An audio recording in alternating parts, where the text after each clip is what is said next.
Hey guys, Scott here from Chernobyl Studios, and as you can see, sitting before me virtually is Kristian Kohle from Chernobyl Studios. Kohle Keller. I could never say Kolikala. it right. Yeah, but Kolikala. if you guys were a part of my email list, you already knew this was going to happen today because you actually had a chance to submit some questions for him to answer, and we have a good list of questions here that we're going to go through. He's going to give you some advice. Hopefully, you're going to learn something. And yeah, so man, how's it going? It's a big honor to have you here.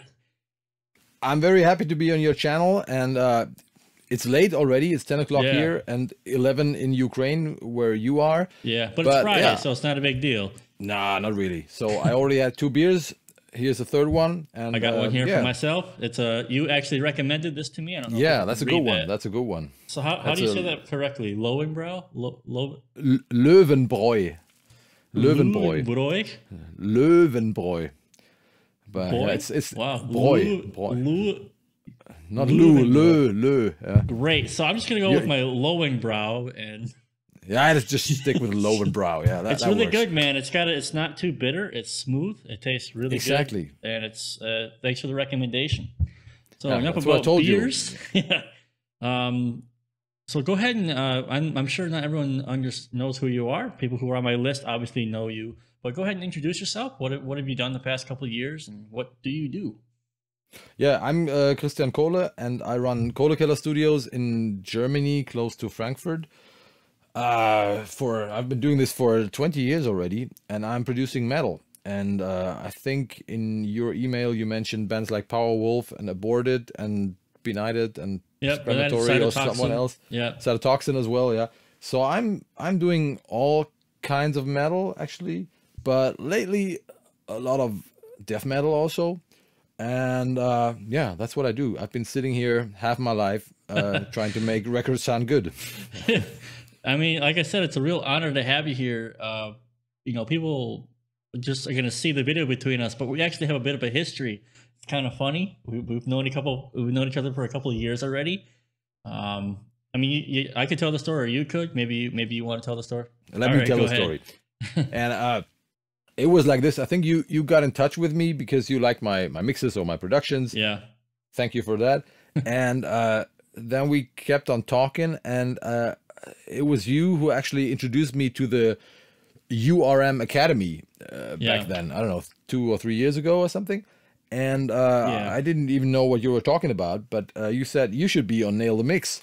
And yeah, you got me in touch with, I think, AL That was AL. Levy. I bothered him a Yeah, lot. right. And he did a podcast with me, and then he asked me to do a Nail the Mix session. And so yeah, it happened that I went to Orlando. That was January this That was year. this year, actually. Yeah, Yeah, yeah, it was this year, and yeah, I did a Nail the Mix session for a song that I mixed for Aborted, yeah. which was really cool. Nice experience. So, yeah, so thanks for So getting me in touch with the why URM didn't you guys. just do it in Germany? Why did you go all the way to Florida? It seems that would be more of a pain in the ass. It was, and I think I wouldn't do that again. But it was just like, like if you're a studio guy, you're always sitting here. It's cool because you have people coming all the time. Sure, sure. So I have my own bar, like in the studio with Awesome. and music and metal people are mostly like interesting and cool people. But so they asked me like, do you want to come to our studio in Orlando or should we do it at your place? And most producers do it, in a safe environment, Right, in in their their own, studio. yeah. But I thought like, hey, here's a chance, to I haven't been to the US for a long time, and let's just do it. So I said like, no, I'm gonna come there and do it there, Nice. which turned out to be, I mean, not a nightmare. It really worked well, but that was, it's a different room, so it's difficult to mix there. I had to get a computer that I could get into my hand luggage, install all the plugins, replace the hardware I'm using here with plugins, get the visa, and do the whole thing jet lagged. And so that was a little tougher than I Wow. thought it would A be. lot of logistics goes into that. I don't really think about it like, oh yeah, now the mix cool, yeah, well, the live stream, great. But you talking about that, I'm like, that sounds like a lot of So I was a bit naive. I mean, it went well, but I was really afraid, you know, like uh especially because of the room, because there's some rooms you just, you know, you just press the button, you know, the play button, and it goes like, oh fuck, it sounds like whatever, but not like my mix. So Right. I was afraid of that, not because I was sure it's a good room, you know, but it rooms just sound different. And so that was my worst nightmare. The good news was that Amphion, you know, the speaker Yeah, company, yeah, yeah. they endorsed me, and they actually sent some Amphion speakers from Finland to Orlando. So I had my own speakers. That's So that awesome. was thanks Amphion. And but from that moment on, so the first thing I did, like the morning I woke up, was like, I want to get into that studio and just press play, and I just and that was it was different, but it was okay. And then I was relieved. And I mean, you've seen my session, right?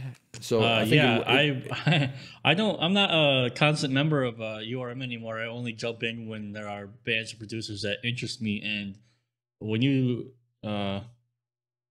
when I found out that you were finally gonna be on URM, I signed up literally within 30 seconds. I wasn't missing that shit. I was waving your banner to get on Nail the Mix for years.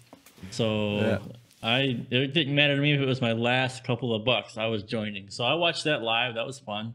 And there was no big Yeah. difference between the mix that ended up on the album and what you did on the live stream. Pretty much exactly the same. I think it went pretty well, and it's really exhausting because you don't really have the time Sure. to actually listen, because I was talking a lot because I was trying to explain what I'm doing. And You know, if I may interrupt you really quick, if anyone who's watching this who has not watched his Nail the Mix, you really should go and grab it, because he does a lot with not very much. I know you're using some old ass plugins in that session, like the first version of FabFilter EQ, the first version of FabFilter Compressor, some old ass triggering plugins that don't exist anymore. By the way, you are the reason that Audio Assault re-released the first version of the bass grinder. I hope so. Yeah, I think so, because they re-released it after you. I had to get in touch with them because I was, like I told you, like I had to bring this new computer, and I had to reinstall all the plugins, and it turned out the Audio Assault plugin wasn't available anymore. So I had to get in touch with them to actually get an installer. It was incredible, actually. And so I'm like, if you are working with finger bass or real bass, his session is going to be really, really eye-opening for you. Shows you how to get a nice thick bass tone in technical death metal. Yeah, I mean, it was a really great session and very clinical, very easy. It's also not boring as fuck. There's a lot, you know, I don't want to throw anybody under the bus here, but some producers are just not interesting to watch mix. You know what I mean? So it's very entertaining, and it's well worth the money. You're going to learn a lot.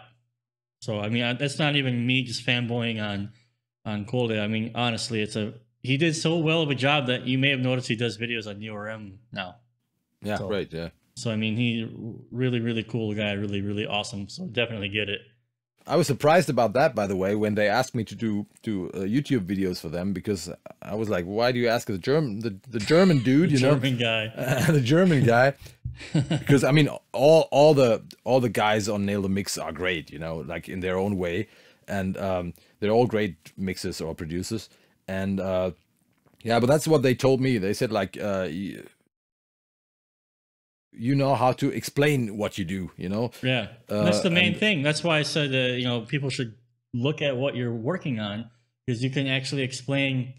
So when I try to get people to join Nail the Mix, they're always like, well, why? There you can just buy tutorials on Creative Live or whatever. I said, no, you can listen to the guy explain what he is listening for and why he is doing something, which is what you did really well, because you bring out the EQ and you're like, yeah, okay, EQing bass, done that.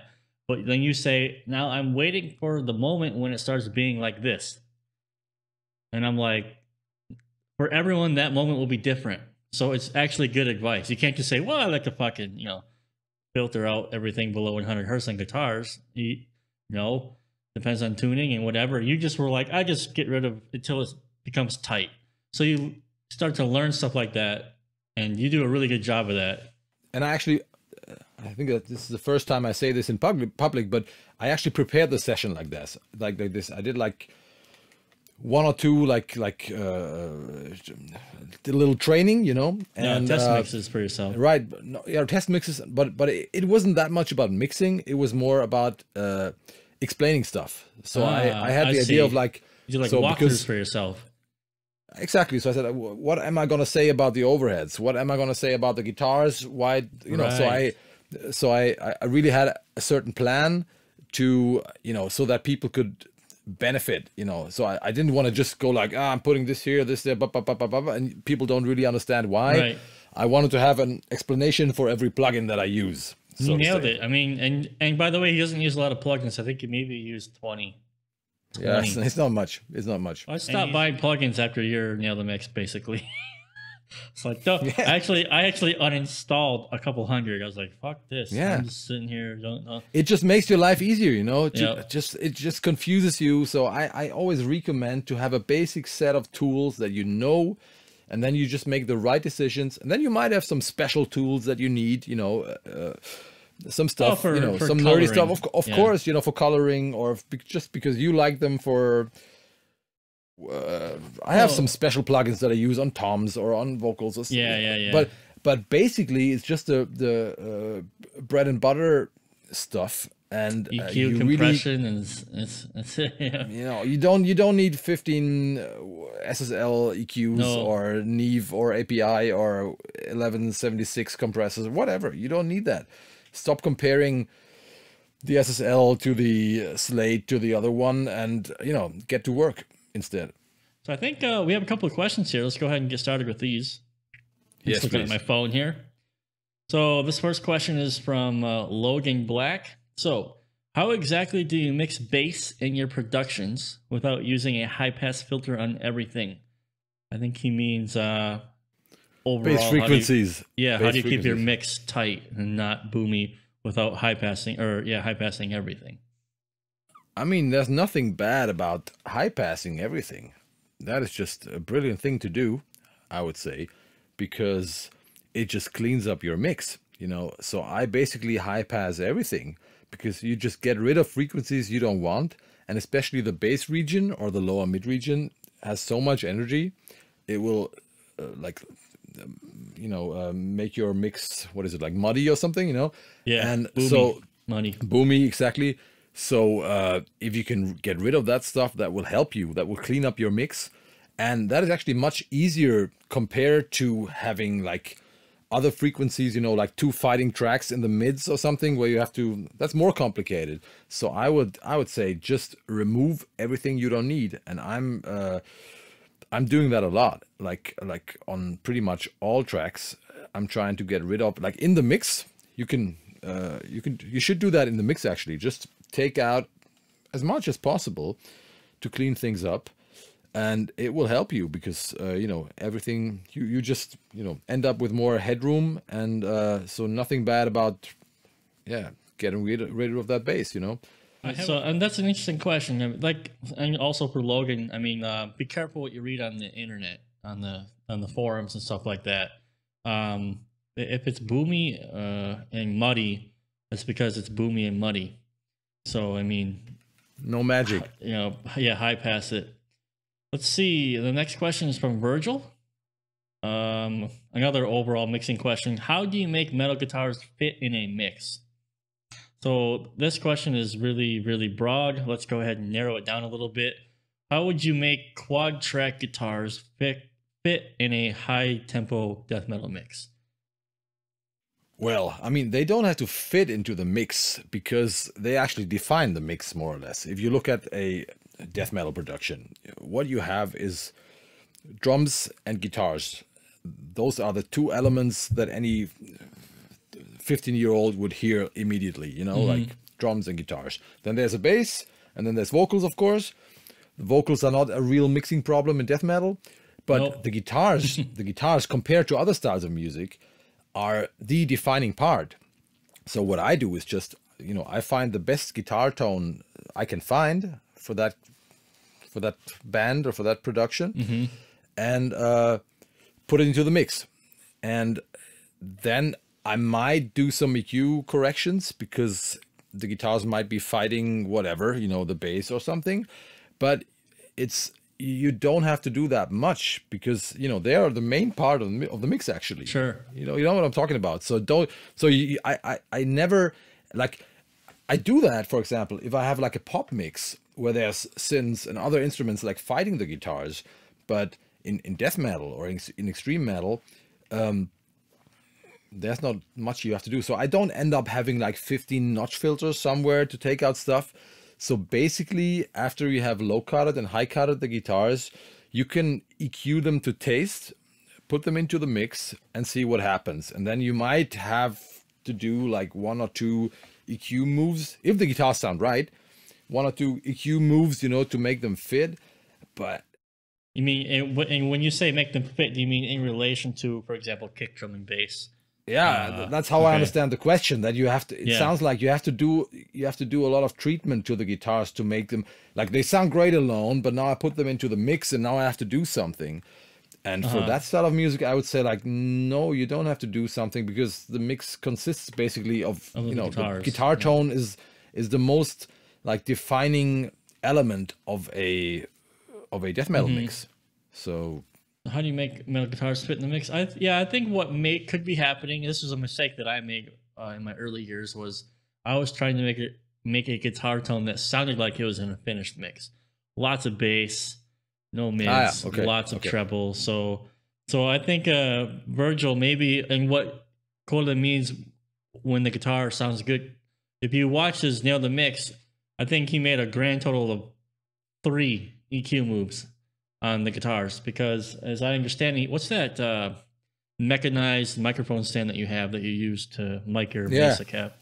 So Dynamount. That's it. Yeah. So Kohle actually sits there, you get like with the tablet or whatever on your computer, and he moves the microphone to the exact degree.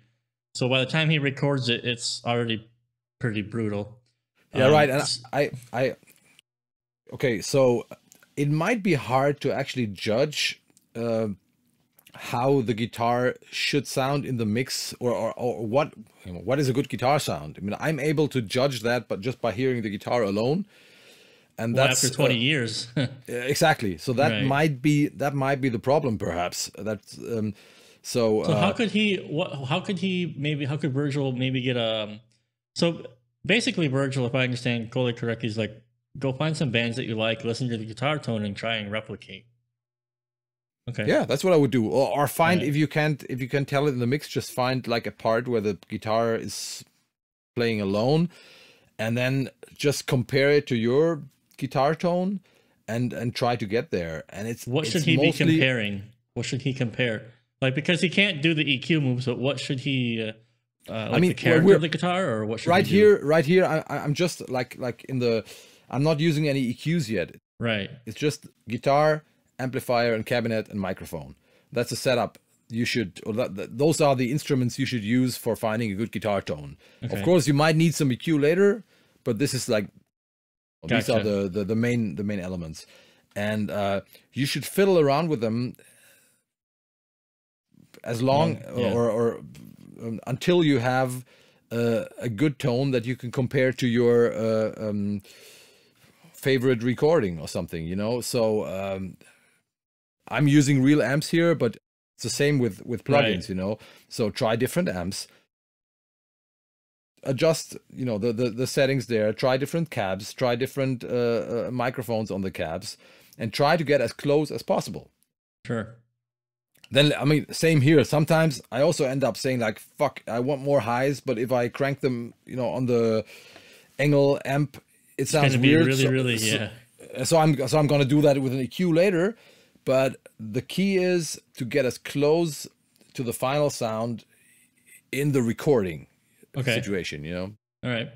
And then actually, Virgil, one last thing I can say about that is that will work because, but in most professional recordings, there's very little EQ on guitars anyway. So that's literally the final tone that they've come up with. It's not like notch like, to death, you know what I mean? So you can get really close. It can be different, you know, especially for some modern metal where you have a lot of synths and stuff. but I think it was Andy Sneap who actually like he didn't come up with that idea, but like who made it popular.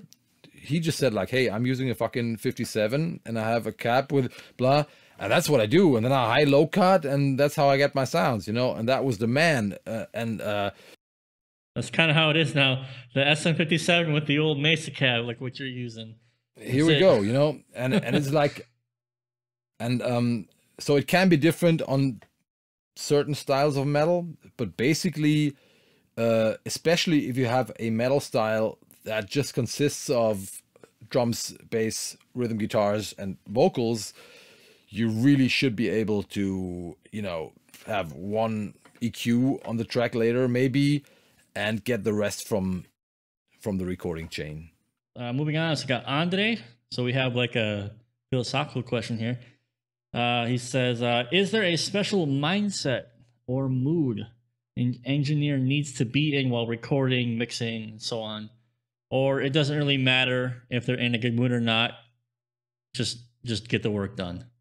I guess that means like you need to be inspired. You need to be in a good mood. Yeah. I mean, or just get it done. Let's just disclaimer. Like, if you're a professional, you should be able to work. Fair enough. First of all, you know, and you should be able to deliver good work.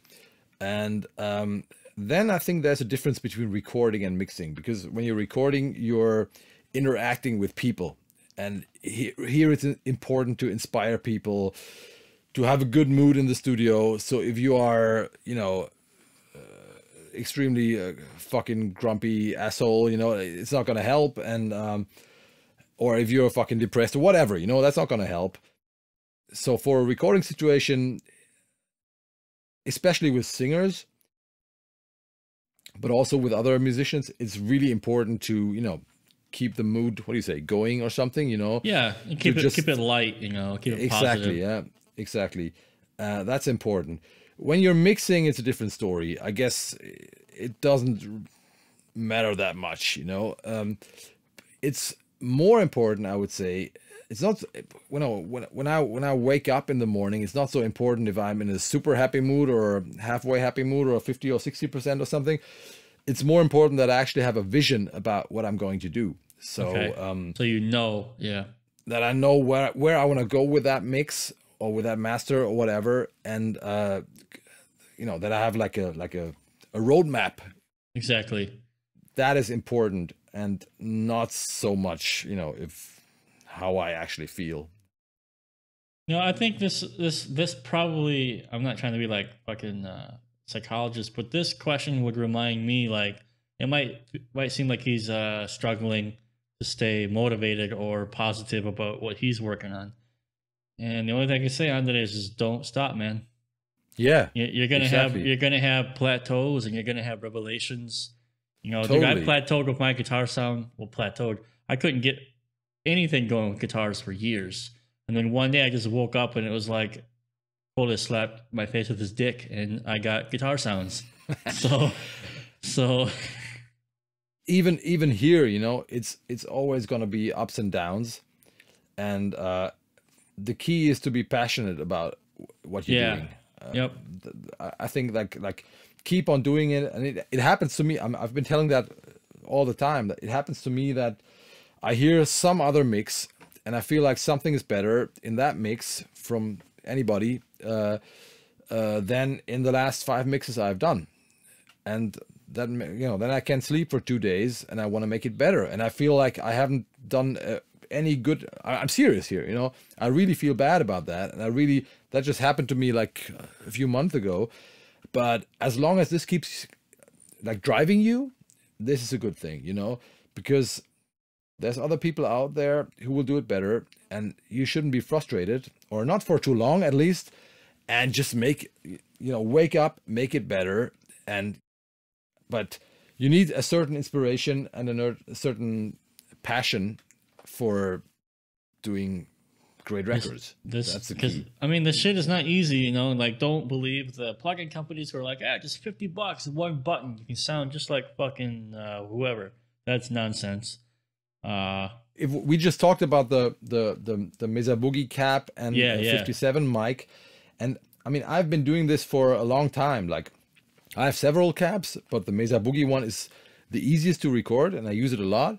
But it's like when I listen back to stuff that I've done on the same cab and the same mic like 15 years ago, it sounds like crap, you know? So in the end, it's the experience, and it's not the magic plugin that's gonna, I mean, plugins are cool, of course, but the key is that you actually have the ears to judge what's good or what's bad, or what you want, you know? That's the key, and not the equipment. So I've done terrible stuff with the same equipment I have here now. Just a couple of years ago, yeah. Yeah. So well, I mean, that's the double-edged sword, because as a, you know, you go on forums and stuff, I was always get really angry, be like, God damn it, you know, I can't get a good guitar sound. What do I do? And literally people are like, use your ears, brah.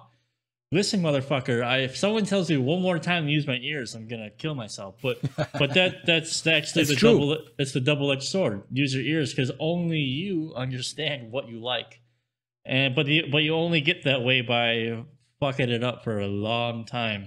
Exactly, and these days there's so many promises from everywhere, you know, that you get those magic. I mean, there's actually a lot of magic tools these days where it used to be where it used to be a lot more work to get the same thing done, but you know, there's no magic tool to get the basic sound great. Nope. Actually, from Michael, next question. How do you mix bass? I see so many people split the bass into low and high, but it seems to kill the energy in my mixes. Do you gain stage the bass when you split it? I don't really know. I don't understand the gain stage part. I think, I don't know. I'm just gonna tell you or him what I do, and I don't really split the bass, because I feel like if you really split it up into two tracks, like one track with a clean bass and one track with a distorted mid and highs, that very often sounds split, you know. I can also, in some plugins which do that, you know, I can hear like the clean low end like being separated from the distorted part, and they don't you know, they don't glue, disconnected. And, yeah, right. And so what I try to do is I want to have a main bass track that is mostly full range. It might be like low cut somewhere, but it's, you know, it's full range, and I try to add as much distortion as possible.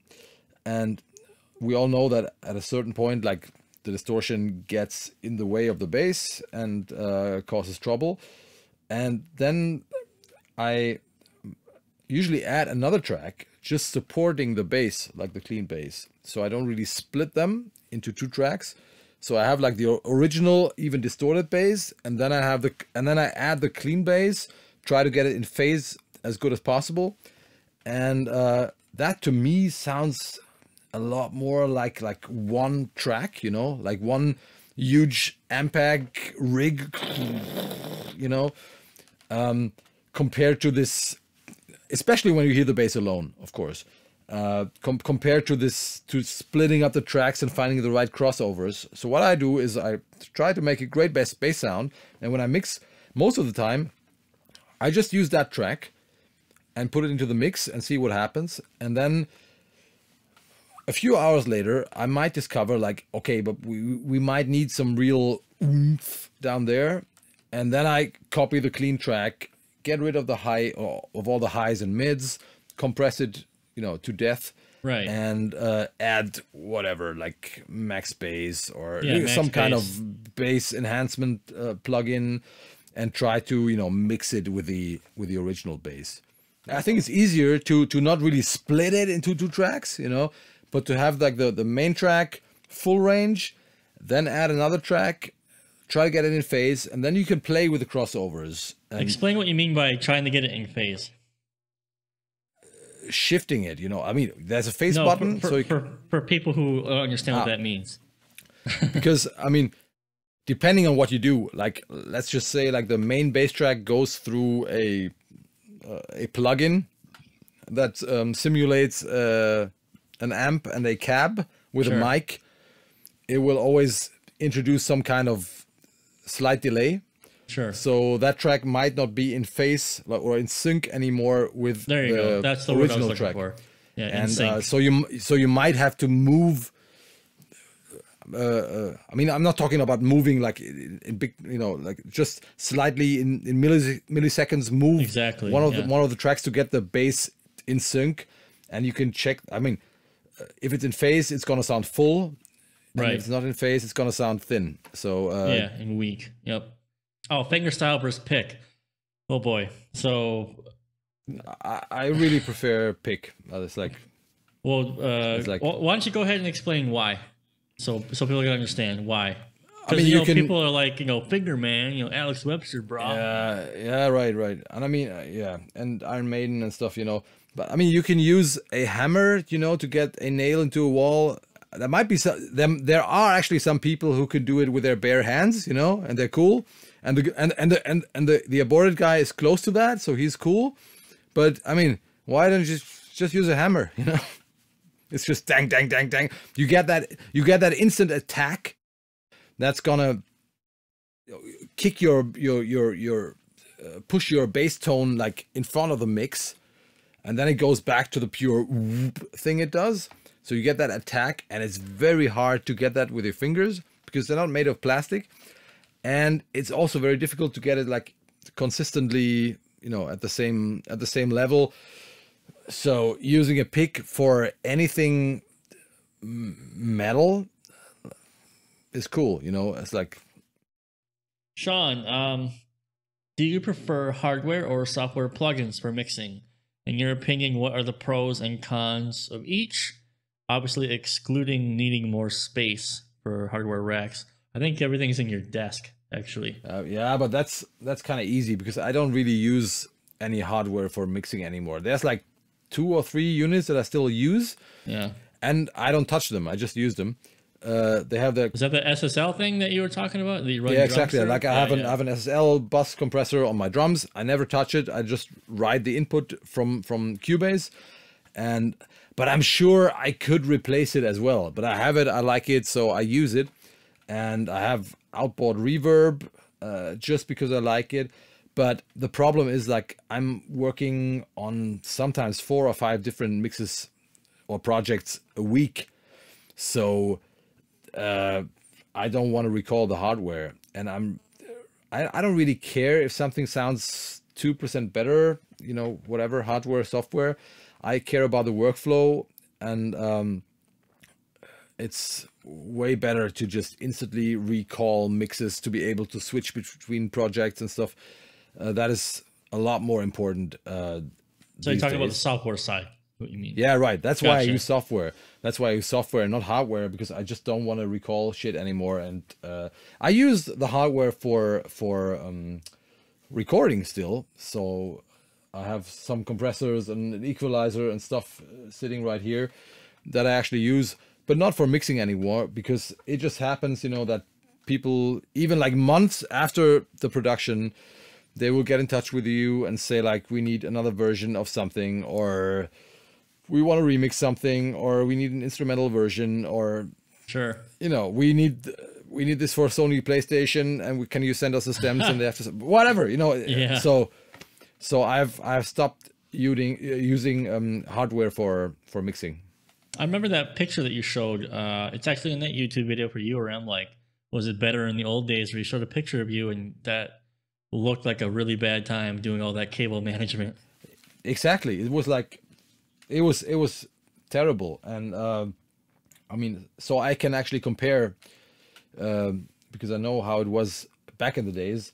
And yeah, it's much better these days. Yeah, it's much better. And I can open up any session from like 2 years ago or something, and it will just sound like that. That's incredible. Yeah, that's a really good point, man. I mean, that's the main thing. No, the recall. I mean, I never had the experience mixing on a board. I've been at places that had a board, but used software plugins for some reason. Here we go. So I mean, and when guys like yourself and even like CLA, those dudes are like, software. Hey, it's I good mean, enough. It's good enough for them. but I think he's doing the same thing. Like he has all his hardware, never touches it, and just runs, something into this compressor or that, Sure. That's the same. He has hardware plugins more, and that's what I do as well with 2 or 3 units here. But I have to say, I still use like real tube amps. That's what I like. But again, you don't use them when mixing, So I just use them for recording guitars or for reamping guitars. And so I like having the real amp there and being able to, touch all the knobs, and it helps you to create a new sound each time you're doing something, instead of just, relying on a preset you have used on the Kemper for, long time, 50,000 times exactly, or on any plugin.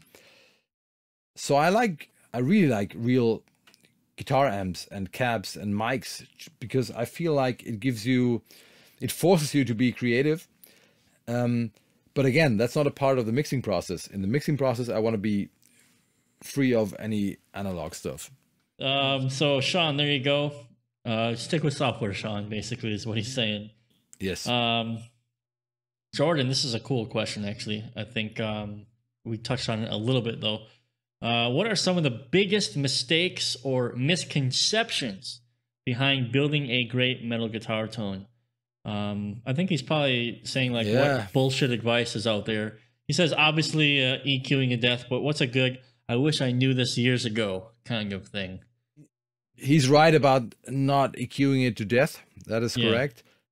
But I think we already covered this more or less, because it's like that's what I said. Like, you should try to find like a good guitar tone from the get-go, and try to find it before it enters the digital realm. Right. Or if you're using plugins, then you should find it there, of course. But like before you touch any studio tools, so to say, EQ, compression, whatsoever, try to, find the right guitar, find the right amp, tweak it to taste, find the right cab. That's the first thing, actually, like we learned. Yeah. And the right mics. And there's no secrets there, really. So there's nothing. And then in the end, like I said, like I did the same thing 15 years ago. Now it just sounds better. But I haven't really changed anything. Yeah. So it's more practice, experience. That's the key. For a good guitar tone. Yep. There's no magic there. I think that's the biggest misconception, is there's some magical thing. No, it's just, or it's more about like knowing what you actually want. So I try to have a vision about the guitar sound. Like, do I want it to sound super dirty or extremely clean or in your face with a lot of high end, or more ballsy or something? So try to come up with a certain vision and try to go there if you think that fits the production. So, and you're gonna make a lot more bad tones than you make a good tone. Trust me. It wasn't until he slapped me in my face with his dick that I could start making good guitar tones. So this is a cool question from Tomo. I'm very curious about the number or slash duration of takes and DI editing that goes into top-notch metal record. I'm assuming guitars. For example, is it a 30-second rip at a time, or is it actually possible to record whole songs in one take? How much time or pitch correction is typically required for elite players? First of all, I don't. Sometimes I have elite players, sometimes I don't. So I know your pain. So I've gone from like editing everything to editing a lot less. But if you have like a good player, and by the way, I never edit the eyes. If I have someone sitting here, I record. I remember that you said that on the Nail the Mix, and AL was about to shoot himself. Was that, what the fuck? How the fuck can you do that? I'm even too old for editing the eyes, because I don't even see. I don't understand them. It's like I sometimes recorded the eye just to be sure, so I can reamp later. But I only edit like the final distorted take, and I know how to do that. But basically, I never record an entire song. It's mostly riff by riff. Okay. And I will loop the riff and let him play. And if I discover something like hey, you should, whatever, that palm mute, take care of that, or don't rush it, or I will tell him, and that usually works. And then we record a few cycles, and then I just either use one take or put something together. Sometimes so you do more, a take sometimes. Yeah. Exactly. Sometimes more, sometimes less. But of course, I've gone through. I mean, I know how to edit guitars and go through every chuka chuka and to take one here and put it there, and and it just depends. But if you have a good player, I think you can get away with just recording riff by riff in a cycle and then comping it together, or just using one take. And I think these days it's actually we have gone through an age of like over edited guitars. And what do you mean, gent? Exactly. So I feel like letting go. It's time a little more than 10 years ago. Sure. Well, I don't. I think the editing your guitars completely defeats the purpose of double tracking. That's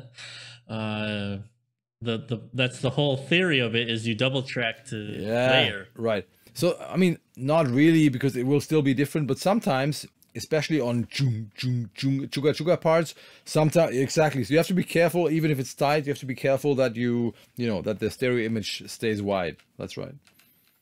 So next question, Jake finally got a question about vocals. Kind of a broad question, but what is your general approach to mixing vocals? They are usually what I struggle with the most. Jake, we don't know which genre you're talking about, and I'm just gonna assume metal. And I'm gonna assume growling, and then but maybe still metal. Yeah, is a white. Yeah. Just to make it simple, I think like there's no real difference. It's more about like it's important to get the right mic.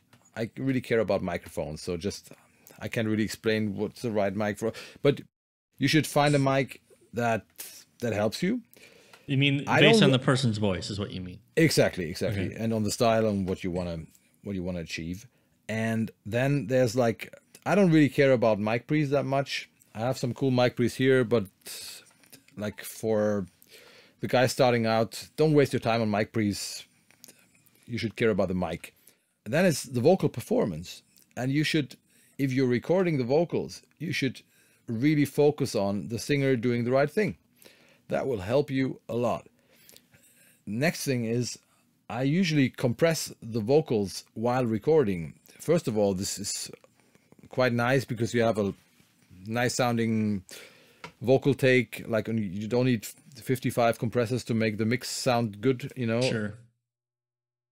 And it also helps the singer, because if he hears his vocals compressed, it will support him and sound much closer to the actual record. Sure. The next thing is that you should, if you're recording vocals, you should like think as a producer. So listen to the song. Where do you need doubles? Where do you need harmonies? Where do you need other voices like screams or growls underneath something? That makes vocals sound great, a good vocal production. And once you've done that and you are there with all those tracks, again, like with guitars, there's no magic. There's some EQ to make it sound better or to make it sit in the mix, but no drastic changes. Again, there might be additional compression, and then there might be some effects to make the vocal shine, some delays and reverbs. Yeah. I'm doing that quite a lot. But I think, once again, the key is in the recording. Okay. And the microphone selection again. It's almost like guitar cabs. Microphone selection and making the singer sound great. It's just like, I'm using a lot of stuff, of course, to make it sound better in a way. But basically, it's just like 10% of the actual sound. Right. It's like if you have a cool growling take or something melodic that just touches you,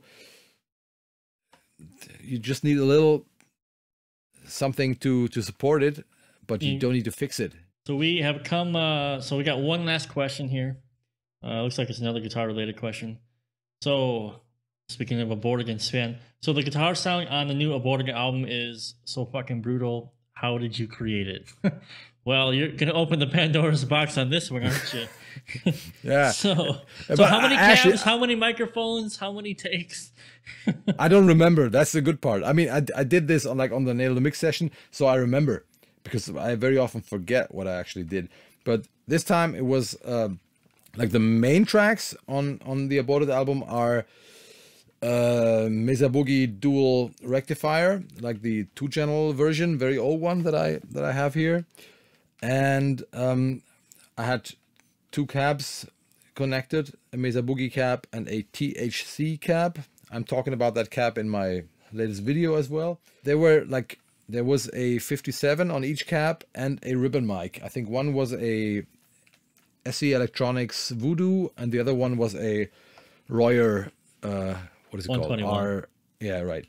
That one. And they were like mixed to taste. I don't remember. I just spent a lot of time, because that was reamped. So the guys recorded the guitars at Mendel's place, the guitar player, and sent me the DIs, and I reamped them. And so I spent a lot of time, moving mics and making sure it sounds great. So that's the main pair.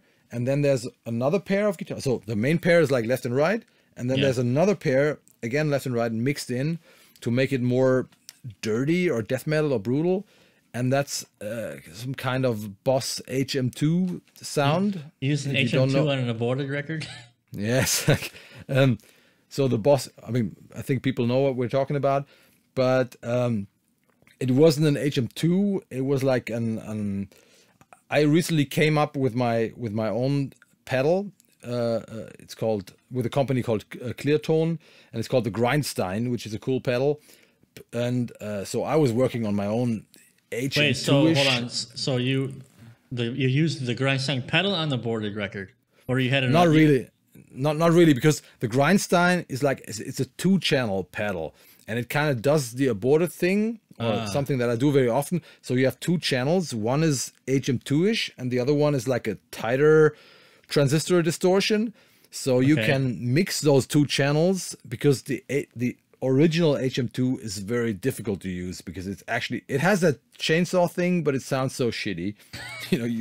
That's the point. It's a pain in the ass to use it.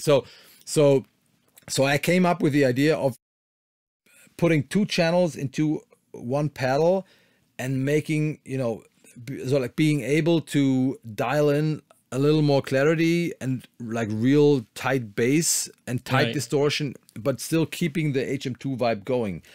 But what I used on the Aborted session, because we didn't have that pedal back then. Oh, okay. So, okay. Was we had an early prototype, where we started with just like emulating the HM2. Got it. And we changed, some the filters and added more stuff, and changed some stuff. And so I just had an early prototype, and which was already, I think, better than the HM2.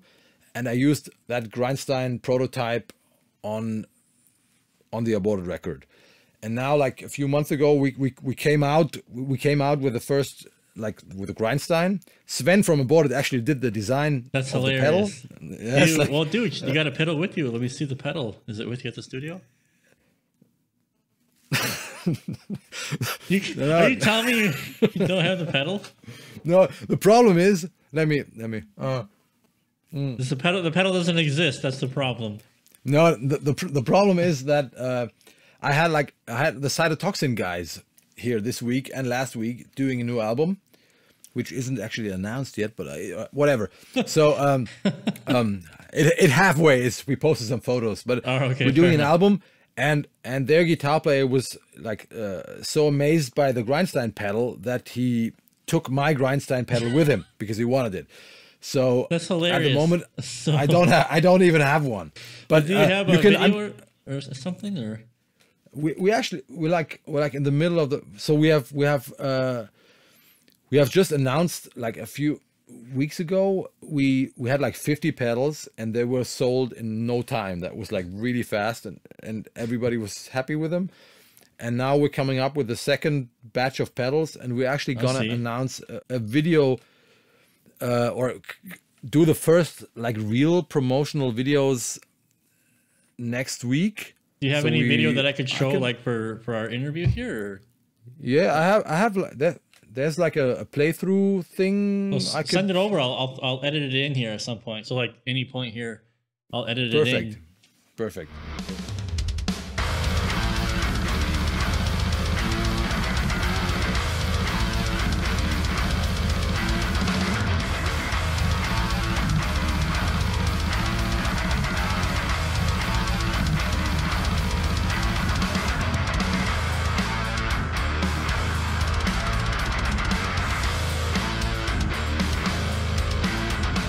So just to recap on the aborted thing, you had the Mesa and the THC with the 4 microphones, and then you blended this prototype tone into that. Exactly. So Okay. so the main thing is like the Mesa tracks, and then there's like, I would say whatever, 30-40% of Grindstein Got it. HM2-ish tone Okay. added, so it, you know, gets that chainsaw-ish feel. And then Aborted is a very like a tight and modern sounding band. For example, I just recorded the new Benighted album last month, and on that album we mainly used the Grindstein, of course, because it also has that Sure. tight channel, you know, so you don't have that total thing Right, going right. on, but you can make it tighter. And so it was the other way around. We also used 2 other tracks. I just don't remember what it was right now, but like the main tracks are the Grindstein, and that is because also like the Benighted is a lot like more grindcore-ish. Yeah, we're coming up with some videos actually, hopefully like next week or yeah, but you can What are the chances I could host the videos for you? You know, as a good old pal. I mean, feel free to say no.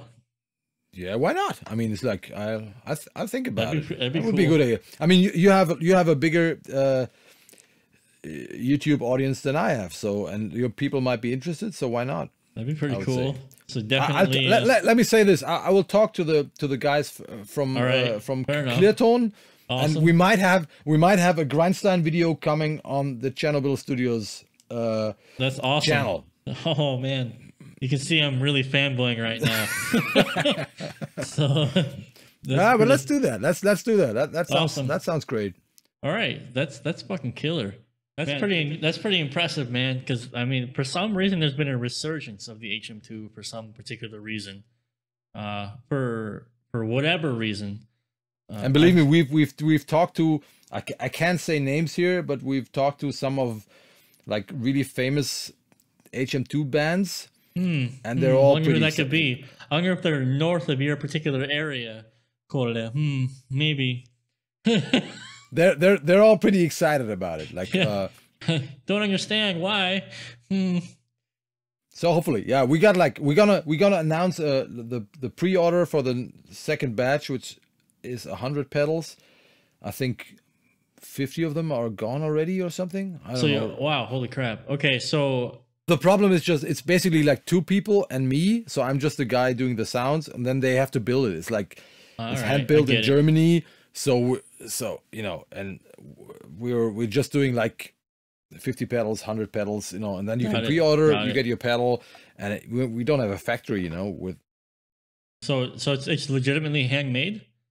yeah, it is. Oh, And okay, wow. I Do really you test them make yourself then?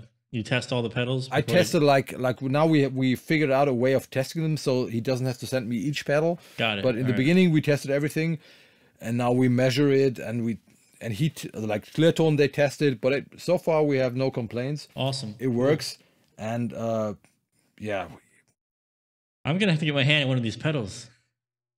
yeah, you should, man. It's And I'll it's do like a review. it's a complex pedal. It's 3 pedals in one actually. There's a boost. There's like an inbuilt tube screamer. There's the HM2 path, and then there's another path, and there's a send return where you can combine the distortion with other distortion. It's very That's pretty impressive. it's complicated, but it's cool.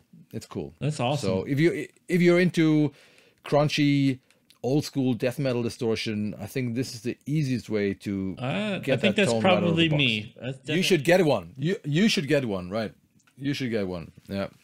Man, again, it was really, really cool to have you here, and it's a big honor. It's You know, they usually say don't meet your heroes because they always turn out to be dickholes. Oh, come on, come on. You're a really cool guy, and I really appreciate you taking time out of your Friday to come out and hang out with me and have a beer and chat about music on your off hours. So, thanks for having me, and everybody listening. I mean, I've been watching Scott for a while as well, and I can see what he's doing is really cool stuff. So keep on following him, and just have to say that. All right. And Thank you. yeah, he know what he's talking about. So I appreciate it. Stuff. Maybe we'll have to check up again in a couple of months, see what you're doing, see if compare beard sizes or something like that. You did that the braid thing. Yeah, that was nice. That was pretty cool. I wanted to do that, but I got it to about here, and my wife was like, no. I'm like, babe, just wait a little longer. And then actually I got pissed off because I wouldn't fit in my jacket, and then that's a problem. Food kept getting in it, and I was like, you know what? Fuck this. And I just went and I remember that moment, you know, when I was wearing, like, what do you call this? Like a hoodie or just a fleece. No, but something with a collar, a nice one, you know. And I was at a restaurant and I was eating soup, you know. I already said. And then I kept on smearing like the green soup on my white blood, and everybody, of course, around was laughing because, you know, look at that motherfucker with his stupid beard, you know. It was like, you know, and I had that green. You're like, babe, give me the scissors. I'll be right back. That was pretty embarrassing, yeah. Yeah, but it looks cool when you're watching TV shows that the dude's got it, but fuck, man. And you know, here's the other thing I didn't learn. When you get a beard that size, you legitimately have to take care of it. Yeah. You got to use beard oil every day. You actually have to brush it. Not every day, but yeah, it's like. I mean, it's like shit. So yeah, you go a couple days without washing your beard the right way, you're like, all right. So we're gonna cut it off there. I think this is gonna be pretty good viewing for most people. If you had your question answered, I hope it was helpful for you. If Kohle ever decides to do this again, you hopefully will want to be on my email list because I will open again for questions to be answered. So I got nothing else to say. So thanks a lot again to Kohle for taking time out of his day to come chat with me, answer some questions for you guys. And so it's Friday. Have a great weekend, and I'll see you guys in the next video. So have a good one.